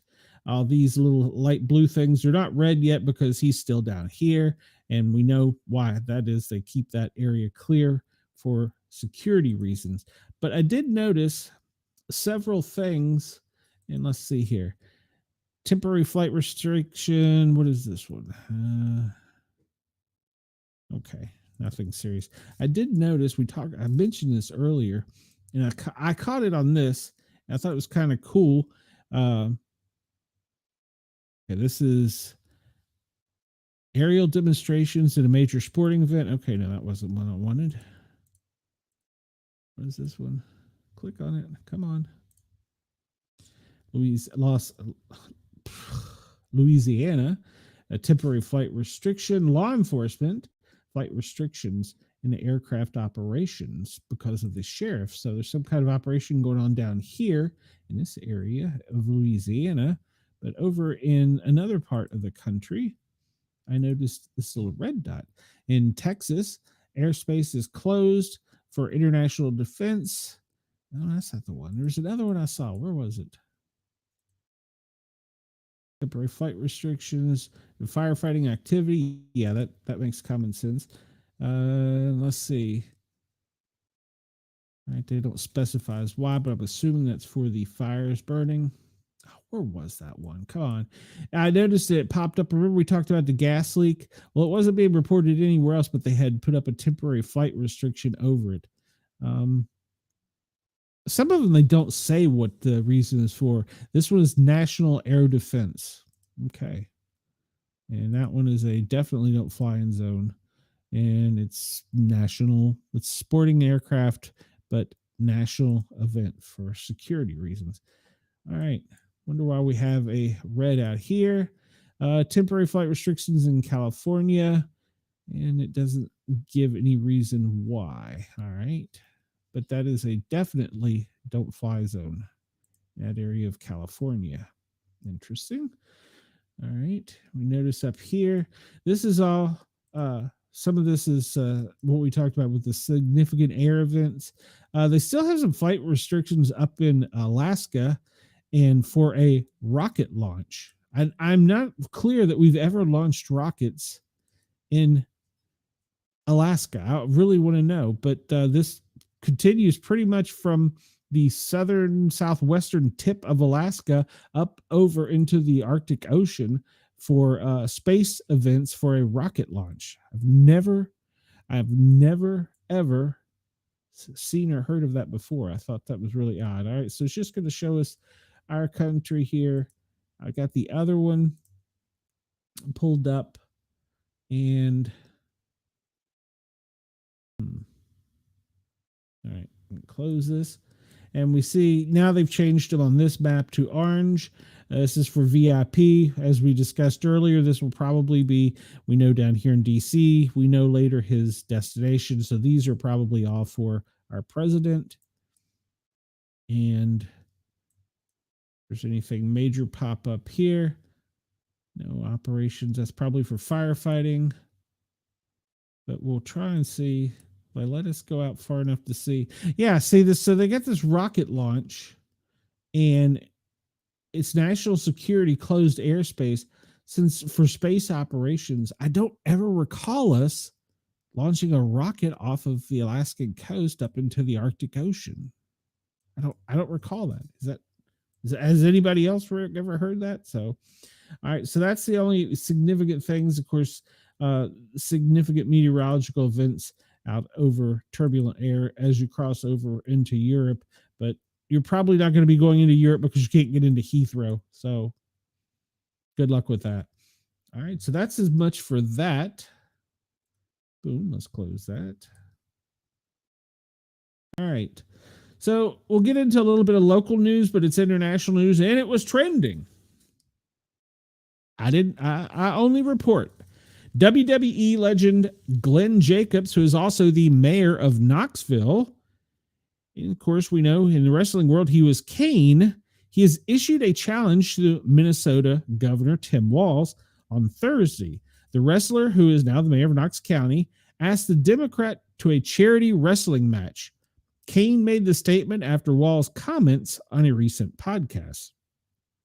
On a podcast with Gavin Newsom this week, Walz said, "I think I could kick most of their asses. I know I can outrun them. I don't know if we're going to fall into that place where we're okay. We challenge you, a WWE fight type of thing." All right. Well, Kane, who is a big-time Donald Trump supporter, took issue with the comments, and the 7-foot-tall former wrestler and now mayor challenged the governor to a fight on social media platform X.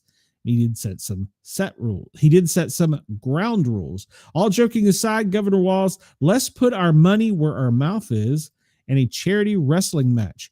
We'll split the gate 50-50 between our chosen organizations. I'll kick things off myself with a $10,000 donation, he wrote on X. What do you say?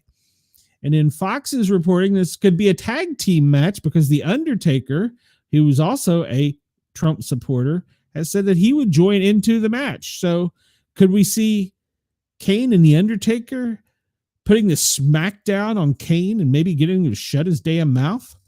Well, so far, the WWE has left memes in mocking Tim Walz on X after the podcast, but the Minnesota governor has not replied to Kane's challenge. This hasn't stopped Kane from making the post.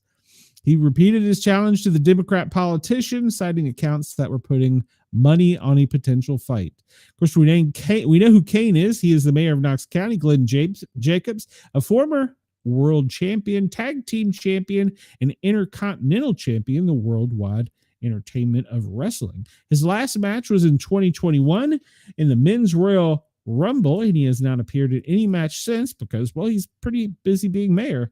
Kane was involved in the Brothers of Destruction match in the Crown Jewel in 2018. So The Undertaker and Kane may join up with Tim Walz and somebody else. And I hope this happens. Please let this happen. We need this to happen for the charity because usually if it's Glen Jacobs And I don't know the Undertaker's real name. If it's him, it's charity for children. So please let this happen. This was trending. I don't know. Well, I do know why. I'll show you why. This was trending.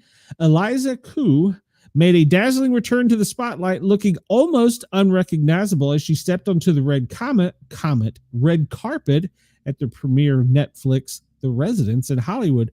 The former Scrubs star who won hearts as the sharp-tongued and brutally honest Dr. Dennis Mahoney turned heads in glamorous metallic gold dress that shimmered under the bright lights of the Egyptian theater. It's been nearly 15 years since the medical sitcom went off the air, and she has transformed her style in a way that fans are doing a double take. And we saw this was her from Scrubs 15 years ago. And then when she took the red carpet, she had a sophistication look with a plunging gown and knee-high black suede shoes, draped by black mink over her shoulder, giving a nod towards classic Hollywood glamour, and, well, it allowed the dress to be the focal point. Her signature blonde locks were styled sleek and straight with a trendy fringe framing her face just above her eyes, a sultry smoky eye, and soft nude, I can say that, lips. Her look adding to the dramatic impact of her appearance. Well then, I guess that's the Undertaker's name, Will Calloway. All right. Hey, Ross, why don't you team up with Walls and join the fight? But you'll have to put up $10,000 to your charity. All right. So that's the Undertaker's real name, William Calloway. But yeah, she has definitely got quite a different look than she had previously. So the internet was all ablaze. Aren't we against that now, shaming people on their looks? I thought that was a no thing. So she does have a significant look, but over 15 years, we all age. So I think she's still attractive for her age. I don't know her age. I should have looked that up, but she does have quite a different look, and she still looks pretty good. So, but yeah, she says that she has embraced more of a spiritual path, often sharing her reflections from her Joshua Tree, California. Her upcoming book, Coyote Woman and the Odyssey of Soul, she's using your word there, delves into personal growth, healing, and self-discovery. She's teasing in her book coming soon. Hint that fans won't have to wait much longer for a deep dive into her philosophies on life, love, and the universe. Beyond her acting and writing, she's been candid about her health and wellness journey after struggling with food intolerances for years. She made the decision to adopt a vegan lifestyle and immediately and completely cut out sugar.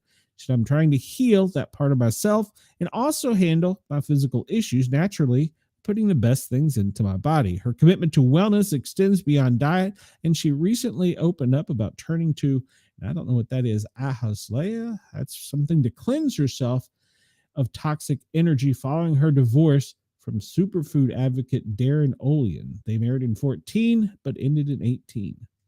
So that was trending because of her looks. But personally, I thought we were away from this shaming of people because of their looks, but I guess we're not. All right. We reported the other day that Conor McGregor met in the Oval Office with Donald Trump. Well, is Conor McGregor going to make a run for the Irish presidency to make Ireland great again? Well, 3 days after his visit, and UFC fighter and strident anti-immigration hawk, Conor McGregor announced that he is running for the Irish presidency. McGregor's announcement centered on his opposition to the EU European Migration Pact, which would streamline screening and the asylum process. And you can actually go online at the UN and download this document, and it outlines how the elite are planning on importing people into every country, and the end result being a new world order with a growth and elimination of the old evil white man. You can look that up. It's a document that they put out there that is very rarely reported on. It's a several 100-page document on the UN's website that will explain exactly what their plans are and why they want to bring so many people into the countries from other countries. All right. So Conor McGregor wants to accelerate deportations for people who asylums claim last summer.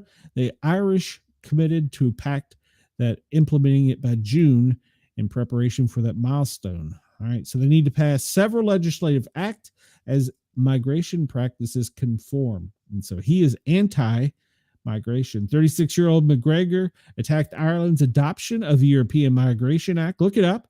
And promised, and that is also, Biden was actively working on that behind the scenes.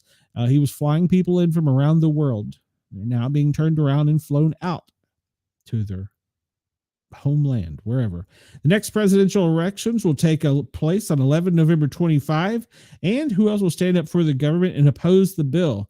Any other presidential candidate they attempt to put forward will be of no resistance to them. I will. So he is saying that he is going to win, and the days of weak men creating hard times for Ireland are over. Mark my words. So good luck to him. So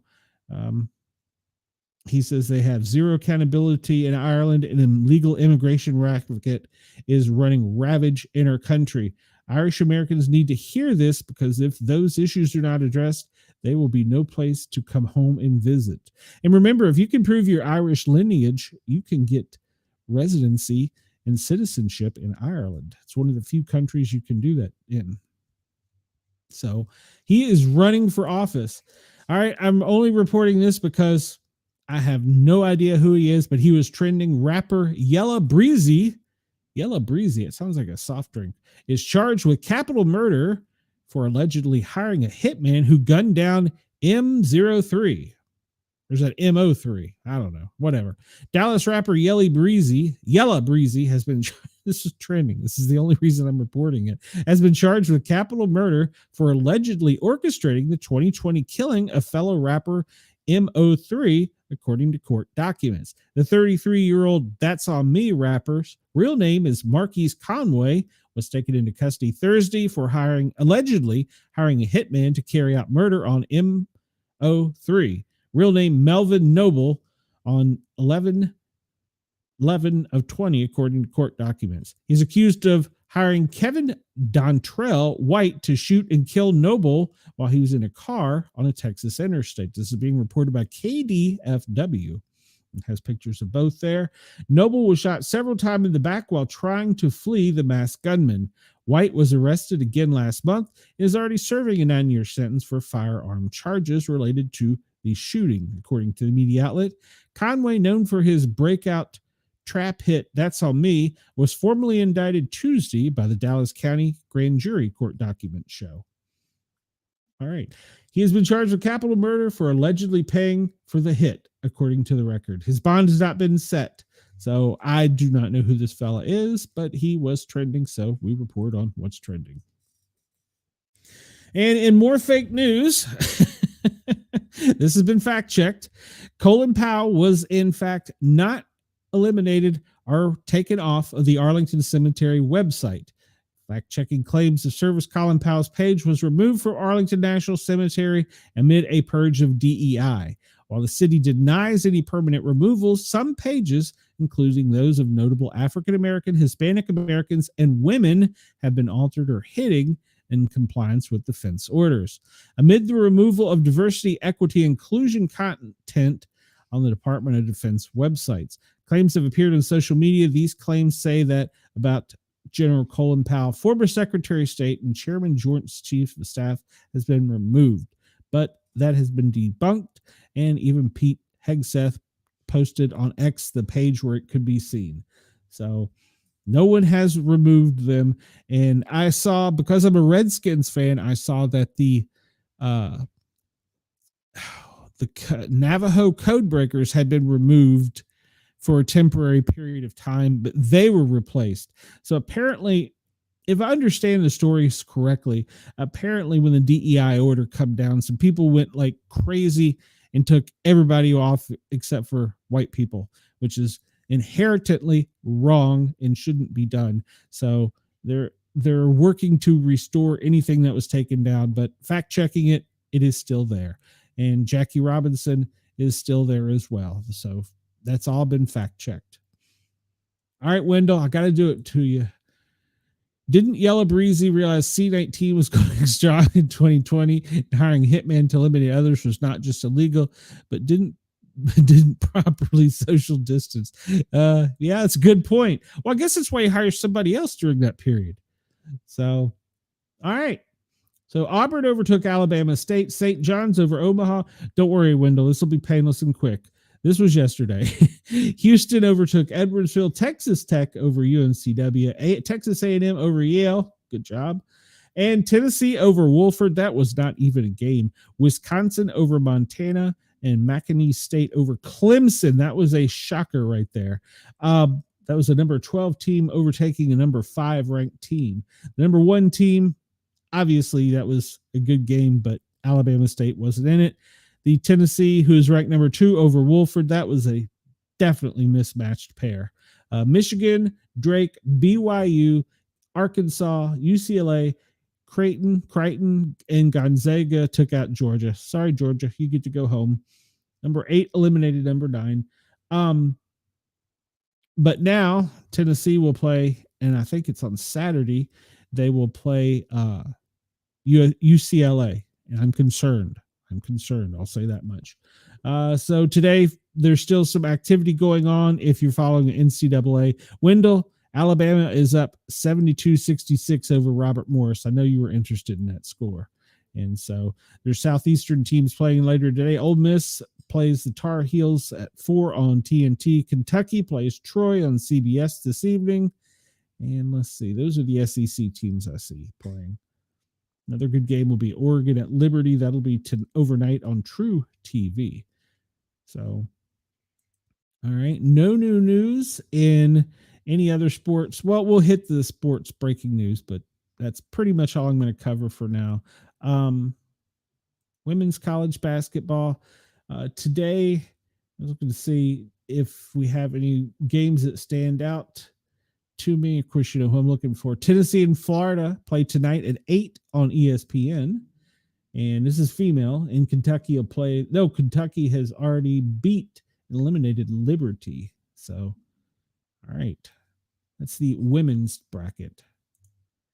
And this was trending. And I did not know this, but Amir Khan, the internet is obsessed with McNeese's men's basketball team manager. The internet is buzzing with talk about McNeese State University's March Madness upset win over Clemson, which we just talked about, but not for the reason you'd expect. Enter the student manager, Amir Ora Khan, the first of his name. I'm not sure what that means. Khan is making history in his own right as a first ever student manager of a college team to be signed with an endorsement deal. He's got one with Buffalo Wild Wings and reportedly with Bleacher Report. Why? Because it's his aura, fans say, his charisma and energy. Some people just have it, and whatever it is, Khan's got it in good supply.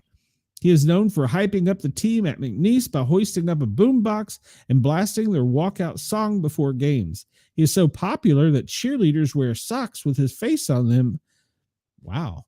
Fans are even lined up to take selfies with the student manager ahead of Thursday's game, which number 12 clinched over Clemson, number 5, after holding the Tigers to a lowly 13.5 points, and we're up by 18 heading into halftime. He's making good use of his 15 minutes, scoring a highlight on CBS Sports X feed with his memorable quote, "If they kept manager stats for rebounding and wiping up wet spots on the court, I'd put up Wilt Chamberlain-style numbers." Did his aura lead to the school's first NCAA tournament win? Well, that will be determined, but they're going to play Purdue next. And we'll see where they go. And he's going to be out there hyping me up the entire time. All right. So I will follow that because he is trending and he just looks like he's a fun guy to follow. All right. I'll skip this unless we come back to it with the latest news for headlines from ESPN. We do have some other entertainment news. This came out from Knox News, breaking today. Dolly Parton shares why her late husband, Carl Dean, always visited Dollywood in secret. She is mourning her husband of nearly 60 years while holding tight to their memories and leaning on her Dollywood family. Parton surprised fans and Dollywood season pass holders on March 14th at the opening celebration for the theme park's 40th season, making her first public appearance since her husband Carl Dean died on March 3rd. I will always love him and I miss him, Parton told the crowd, always thanking fans for their flowers, cards, and well wishes. It's a tradition, Parton to lead the opening ceremony, but parkgoers would have understood if she'd chosen to skip this year's events. However, she wanted to be at Dollywood. I need to laugh. I need to have some fun. So I'm probably going to be stupid. I've been crying enough the last week or two, she said, after ignoring the teleprompter several times and cracking jokes while previewing the season with the Dollywood president, Eugene Naughton. She opened up more about her beloved husband in an interview with Knox News and reminisced over his secret Dollywood visits. I'm doing better than I thought I would, she stated, sitting down with Knox News nearly 2 weeks after losing her husband. I've been with him for 60 years, so I'm going to have to relearn some of the things that we've done, but I'll always keep him close. An 18-year-old Parton met Dean in 1964 outside of a laundromat on the very first day she moved to Nashville from Sevierville to start a career in country music. They secretly wed in 1966 and have had no children together. I'm at peace that he is at peace, but that don't keep me from missing him and loving him, Parton said, noting that Dean had suffered a great deal. It's a hole in my heart, you know, but we'll fill that with good stuff and he'll always be with me. And what is her favorite memory? Well, she shared that he was a private man who avoided the spotlight. You never saw him on the red carpet at a premiere, but you might have spotted him at Dollywood. He used to come to the park. He bought his own ticket, stood in line, got his ticket. He didn't want somebody giving him the ticket because he was Dolly's husband, and everybody thinks that's the funniest thing. Often, he would appear often at Dollywood for work or to see progress of ongoing projects, but he never joined her. He only visited the park by himself while she was off somewhere else working. He'd come up to East Tennessee to see some of the family and people that he loved, my people, and he'd just think, well, I think I'll go to the park and check things out. He would indulge in some of the food, funnel cakes, but like his wife, he wasn't a big fan of the roller coasters. Instead, he walked around admiring the theme park, but he'd always come back with a few suggestions. He would say, for instance, you need more bathrooms, she laughed, imitating her late husband's voice, or he would say, you need to tell them this or that. It's crowded over that area. You might want to tell them they ought to do this. He was coming to criticize, but would notice things, and he would say, you might want to bring this to their attention. Parton might carry on Dean's secret trips. I think I would do like Carl, Parton told Knox News when asked about her perfect day. I would just walk around looking at everything. All right.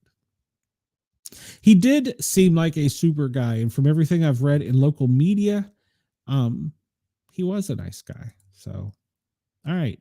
We talked about Snow White the other day. It's coming out amid great controversy, and I did misname. I was thinking of the Wonder Woman star. She is not in the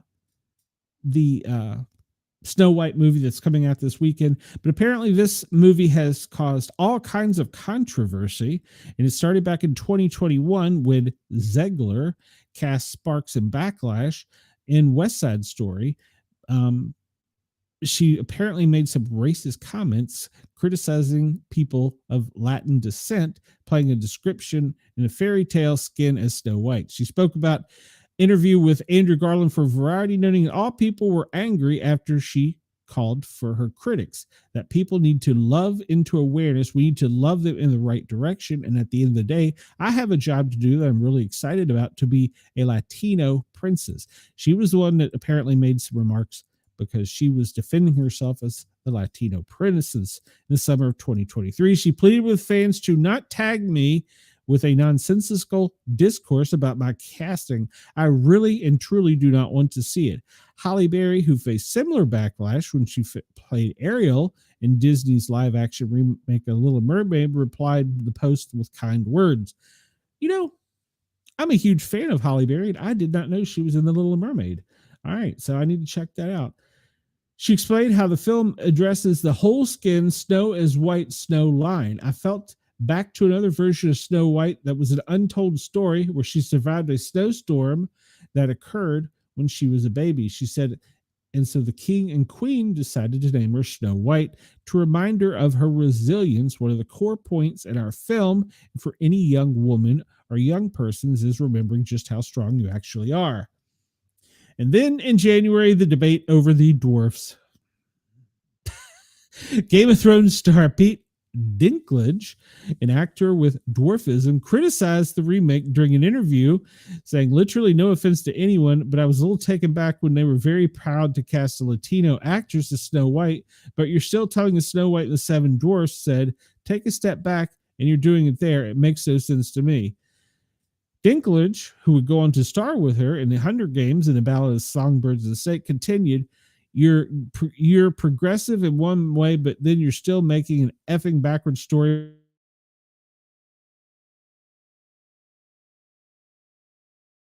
My soapbox. I guess I'm not loud enough. I don't know which studio that is, but they were so proud of it. All love and respect to the actress and all the people who thought they were doing the right thing. But I'm just like, what are you doing? Disney responded later, saying in a statement to ET Weekly, to avoid reinforcing stereotypes from the original animated film, we're taking a different approach with these 7 characters, and we've been consulting with members of the dwarfism community. We look forward to sharing more as our film heads into production after a lengthy developmental period. So it even went on, it continued on with the dwarfs. And then September of 22, she called out the 1937 Snow White is outdated and criticized the love story as weird. That shook some people up. Chris says, Dinklage saying he was a little taken aback by himself is humorous. Yeah. But that joke fell short on me, Chris. July of 2023, on-set photos of actors portraying dwarfs caused anger and confusion. It erupted around the outlets from the media outlets that reported showing the dwarfs had been replaced by magical creatures that were a mix of genders, ethnicities, and heights. Disney told the Daily Beast that those photos were fake, but the Independent later said the photos were not official. It showed stand-ins and some talent. The actor who had previously criticized Dinklage expressed disappointment in editorial review for Newsweek. In my eyes, there are 7 main roles that could have gone to people with dwarfism, he wrote. Dwarves growing up could think, man, there's a spot for me in Hollywood. There's a spot for me in a major motion pictures. But that isn't just a random cameo or gag. I can do this. To take away from that is just crazy to me. August 2024, boycotts were called due to her pro-Israel stance. And in October 2024, Ziegler reaffirms her pro-Palestinian stance. I was for it before I was against it. In November 2024, she criticized Donald Trump's reelection and riled up the conservatives again. February of 2025 reveals that the dwarfs are CGI and they're played. It's one actor that is being... That follow-up joke was unexpected pleasure. Nicely done. That's what I do. And we're running short on time too. So in February 2025, they revealed that one actor with dwarfism would be CGI'd into the 7 dwarfs, and that sparked some controversy. They could have hired 6 more with dwarfism, but they fell short and only hired 1 and then computer generated him. March 2025, they scaled back the premiere and said, oh, we never intended it to be a huge red carpet event. It was to be a smaller event. I'm not going to cover that story. I'm not going to cover that.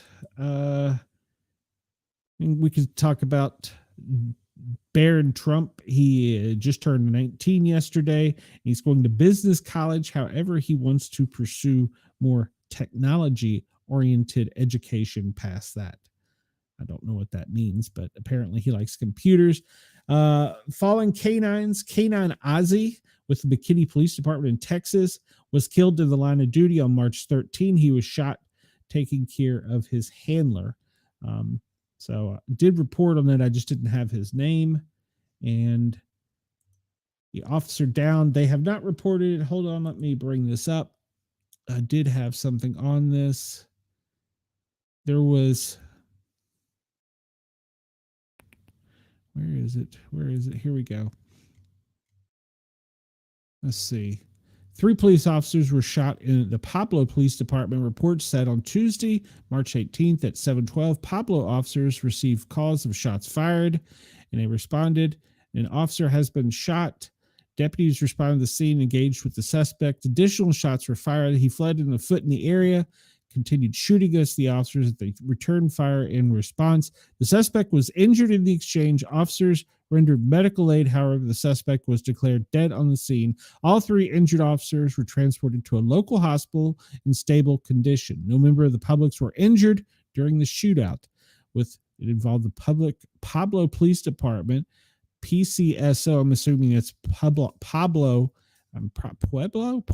Sheriff's Department, and Colorado State Police were all involved in this shootout. Apparently it was a pretty good thing. And you could listen to the shootout live for free. Okay. And then the story I wanted to talk about, an EMT was killed and another injured when their ambulance was involved in a crash in King and Queen County, Virginia. Very few details were released, but the picture showed a dump truck had smashed into the ambulance where it killed the driver and injured the passenger. There was no patients on board. I don't have any more information on that as of yet, but there was an EMT killed in the line of duty. So, and Wendell says he thinks I'm AI generated. Sometimes I feel like it. What is it they say? Sometimes you feel like a nut. Chris says that red-haired guy from my fraternity probably has some free time. Oh, never mind. All right. So, yeah, I think that's all I'm going to cover for today. I was doing this deep dive on Elon Musk, and the headline is about his estranged daughter, Vivian Jenna Wilson, is moving out of the States to move to Japan. She's 20 years old, and she cares nothing about him. So I was doing this deep dive on him, did not realize how many wives and children he had. In the interview with one of his children, they even said, I do not know how many siblings I have. So as much as he is hated for his cars, he must be loved by women for something. And there's some question now, is he really the richest man in the world? I don't know. And speaking of AI, the new game coming out, the first-person shooter, is called Atomfall, and apparently it's getting mixed reviews. It's portraying Europe in a post-apocalypse experience, and you have to be a survivor, fight the elements, fight the people, and survive. So it's getting mixed reviews. And let's see, there are no new firefighter data to report, which is good. And I'll just leave the sports headline alone because, Wendell, we only have 5 minutes. What can I do? I can't do it all for you, Wendell. I try, but I can't do it. All right, everybody. I want to thank you for tuning in. Wendell, I have had 4 viewers at one point in time, and I've had as many as 12. So thank you for watching. Everybody that's listening on Radio X or on Pine Island FM, please come over and find us Monday through Friday at noon till 3 on the Paranormal Guys. 3 words, guys with a Z. And of course, this will be broadcast on Spotify and Amazon and all the places you get your podcasts later today. And anybody who wants to shoot me a message, my email address is in the comments and show description, but it's sportcat@protonmail.com. Or if you want to shoot me a voicemail, you can hop over to, and I just drew a total blank, speakpipe.com/sportcat. And of course, you can find me on most social medias at Sportcat or at SportCatMedic. And you will find me on Facebook, Twitter, or X, whatever it's called now, in all those places. I want to thank the Rainbow Radio Network. I want to thank Ross at yergsradio.com. And of course, Radio X in Australia. We appreciate you and your support, and all the other people out there that help this show get off. Pine Island FM, thank you. And I don't know, Chris, I think that's it. We've told everybody to please come over, like, follow, share, and subscribe. And if you have any questions, shoot them over to me, or you can get in touch with Ross. He'll get them to me. Either way, we welcome you in the chat. It's a lively discussion, and we have a lot of fun. So it's Friday. Everybody stay weather aware, especially if you're in the South, and keep your eyes and ears out. You never know. My Wednesday waffle may appear today somewhere. So keep your eyes and ears open for that. I even sent a shout out to some people. Everybody have a great weekend. Have a safe weekend. And I will see you on Monday. Take care. Much love from Sportcat North Studio, somewhere deep in the Appalachian Mountains. In my mom's attic. Well, thank you, Wendell, for sharing it. Everybody, please remember to hit that thumbs up button. Everybody have a great day. I will see you soon.